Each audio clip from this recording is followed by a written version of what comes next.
Okay, so now that we've gotten our virtual crit space built, we're going to start bringing some online models into this space. So downloading some models and bringing them into the space and starting to play around with them a little bit. So we can just click over to browser window with our Canvas page brought up here. And again, there's some resources for this project, Project 3, just nested on the Canvas page under Pages, and View All Pages, and then Project 3 Resources. And if we move down here to the very bottom, there's this free online model, which we're going to be using as a kind of figure for scale. So if I just left click on that model, the way my computer is set up, just automatically, this window will pop up and it will say, do you want to open this download with Rhino 6? If your machine doesn't do that, you can also save that file and then go to your downloads menu and drag and drop it into Rhino and open it up like that.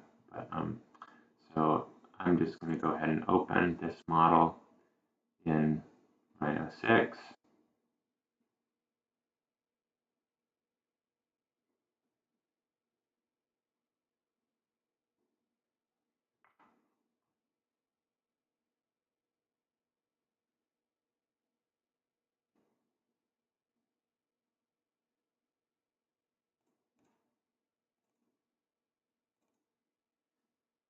These same pop-up windows are going to come up because it's trying to open up another Rhino window.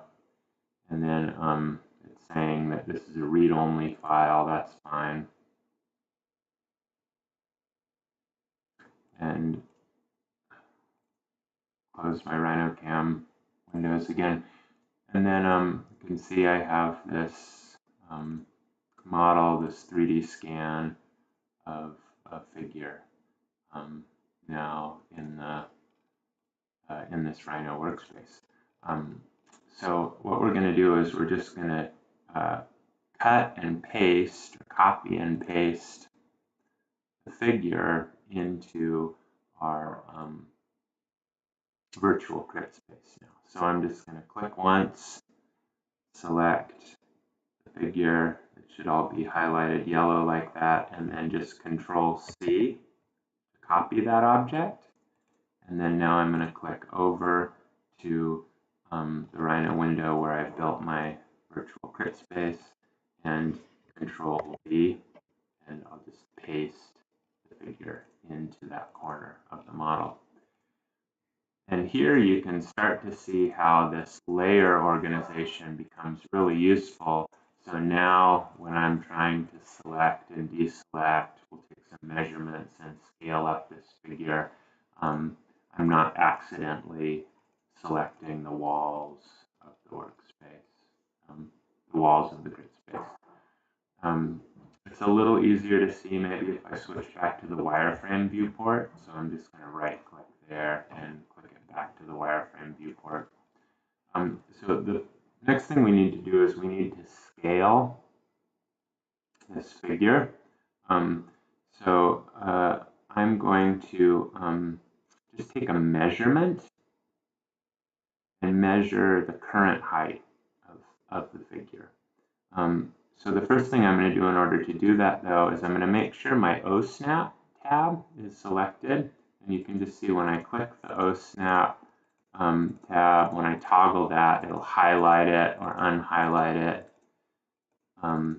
Right up here above, if I deselect the OSNAP, then just this disable button will be highlighted.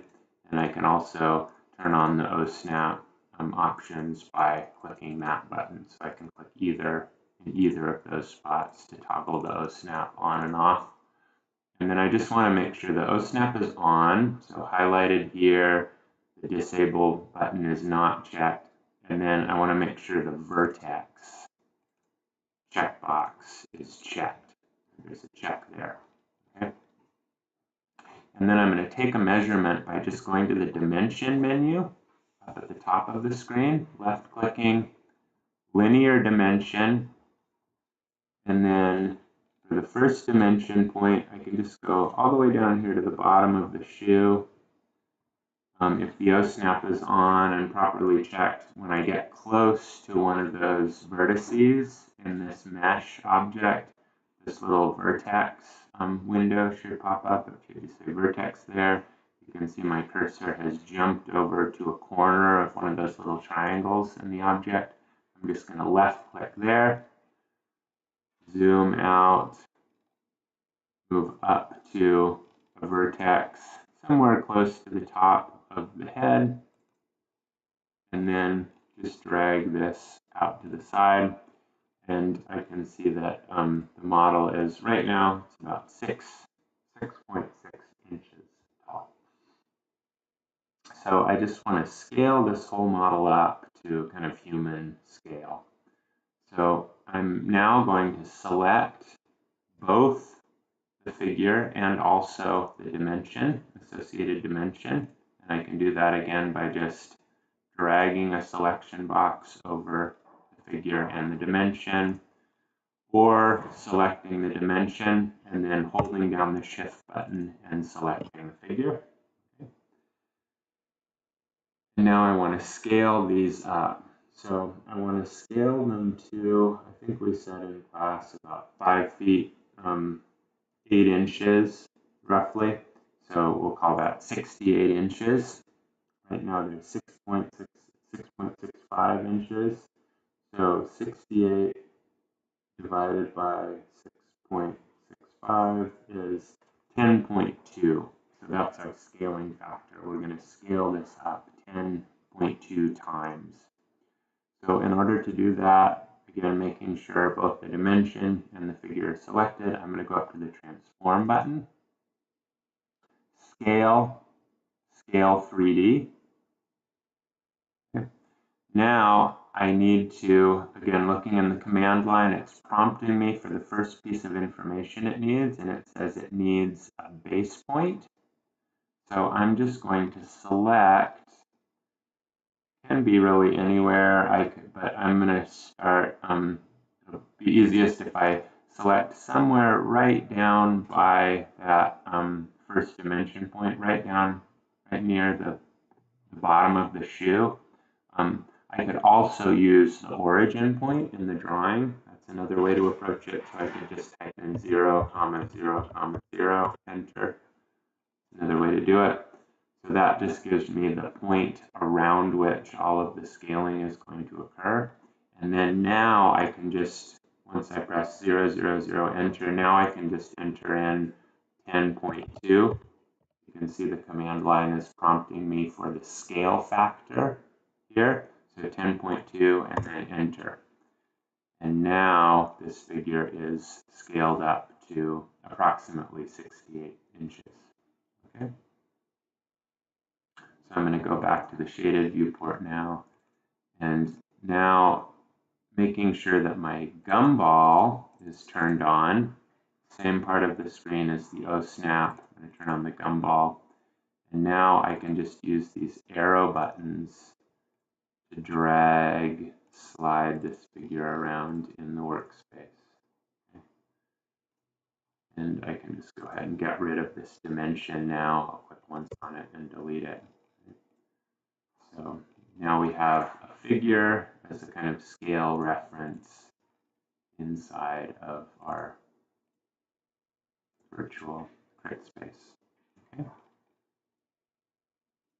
And if we want now, we can keep organizing this drawing if we want by now taking this figure, and in the same way that we put the walls and the floor in their own layer, we can select properties now and the layer for the figure. Let's say we can move the figure to layer 1.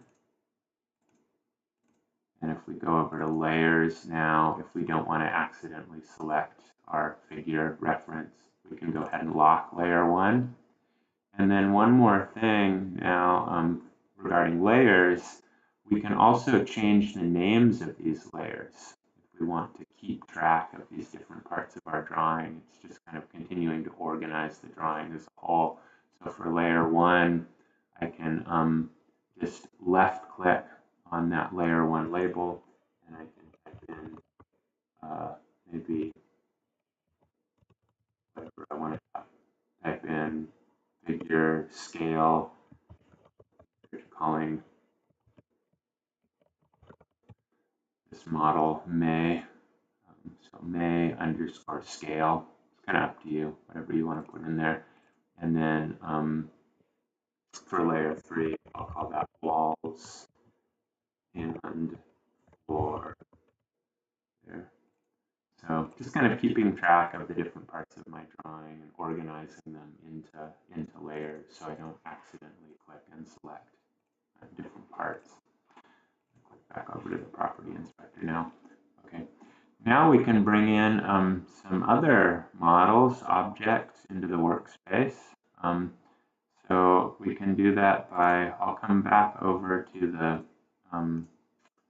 web browser with our resources for the project, and let's see which one. Some of these in class were working better than others. There might be just a little bit of, a little bit of trial and error that you might need to undertake to figure out how these different ones, different websites, what kind of file types they're giving you, how to download them. But the Scan the World site seemed to be working well.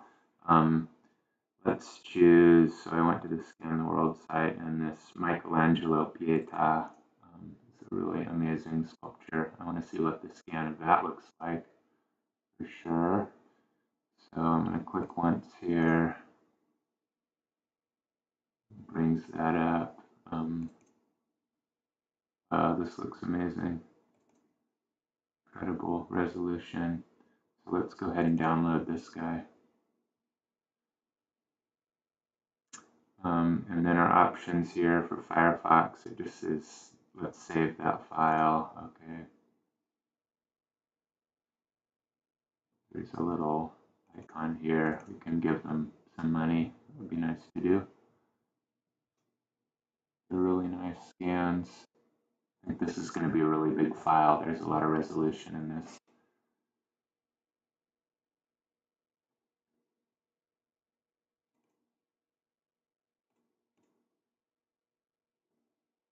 Oh yeah, it's downloading really slowly.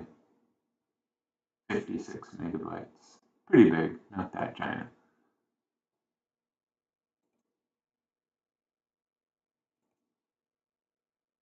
Slowly. My browser connection is slow.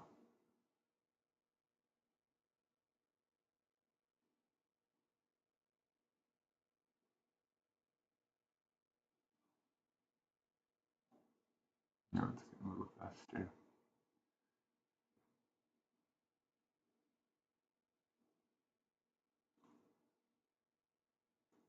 And it looks like the file type that they're giving us is just a zipped, compressed file. So we'll talk about unzipping those, expanding the compressed files. And like I said, feel free to just kind of look around online, look at other resources. Some of these resources require logins, but it's really, there isn't like one procedure for how to do this. Every site's going to be a little different. And I mean, the idea here is that we're approaching this kind of, finding these models online in the same way that you would approach looking for found objects in the world. So they're different, it's kind of a scavenger hunt. Like, you kind of get into the problem of, figuring out where to find sources, figuring out, on different websites or different parts of the internet, like the file type they give you might be different. They're just going to be different components to that depending on where you go to look, and approach it like a search. Improvise, try different ways of opening up files, try different file types. It's all kind of part of the process. So here I can see now this zip file is sitting in my downloads window, And I can just take that zip file and drag and drop it here onto the desktop. And then if I just right click on it, I can extract all, and this will get extracted onto the desktop now because that's where the zip file is located. So I'm going to click extract. And now it looks like I've got a couple of different files here. And they're both 3D objects. And they're both roughly the same size, so I'm not sure the difference here really between them. And then I think I can just try this out. I can just take that and drag and drop it into that Rhino window. If I choose open, I think it'll just open a new window, or I think I can just click insert. Block definition, that all seems fine. I'll just press OK.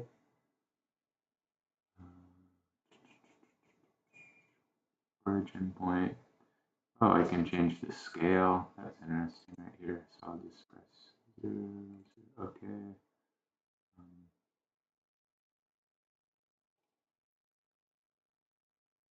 It's kind of a big file, so slow down. Oh, here it is. Data. And I think I just need to click somewhere and drop it into the workspace. So let's change my rendering options. Amazing. Look at that. The orientation is kind of rotated around, which is interesting. Yeah, it's kind of sitting on that back wall right now. This is good. This will give us a couple things to. Wow, that's amazing. Look at that scan. And I'll enlarge the Rhino window again. So cool. Okay, so I'm going to go ahead and rotate this object now. This is a new tool now for us. So the orientation is, it's just going to rotate it up in space by 90 degrees. So what I want to do is just rotate, drop that back down in the virtual space. So I'm going to use a tool called, in the transform menu again, rotate 3D. Okay. And then the first thing I need to do with the rotate 3D, I just need to define here an axis around which the rotation is going to occur. So that axis will be the back wall of this virtual space. So I'll just click down there on my origin point, and then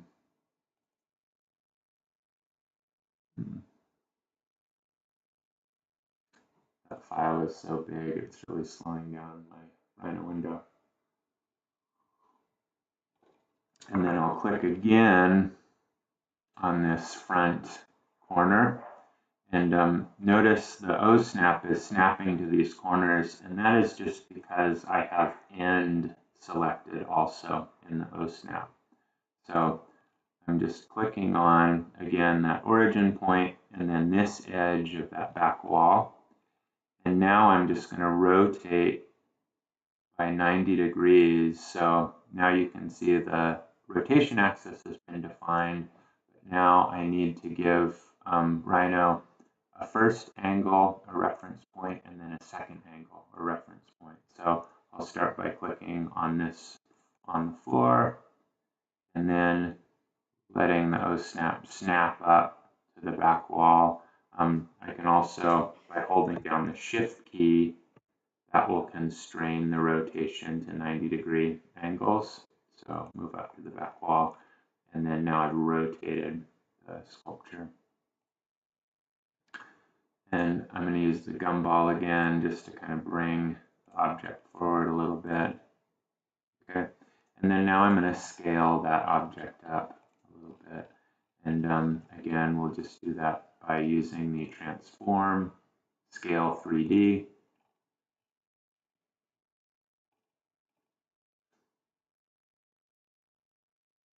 Size of this model is really slowing Rhino down on my computer. waiting for Rhino to catch up.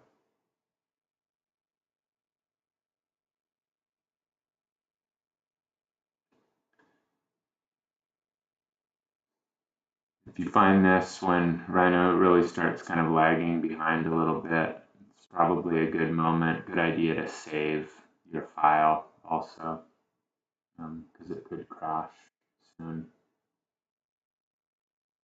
Sometimes it's a little warning that the software might crash, so going ahead and saving might not be a bad idea. Okay, so let's just click on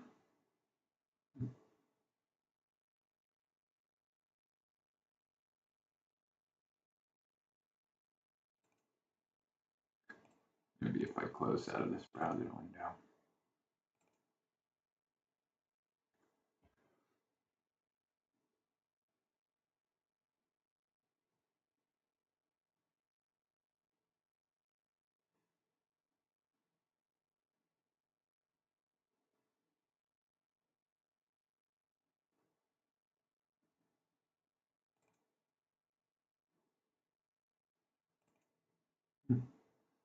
Yeah, I think Rhino's about to crash.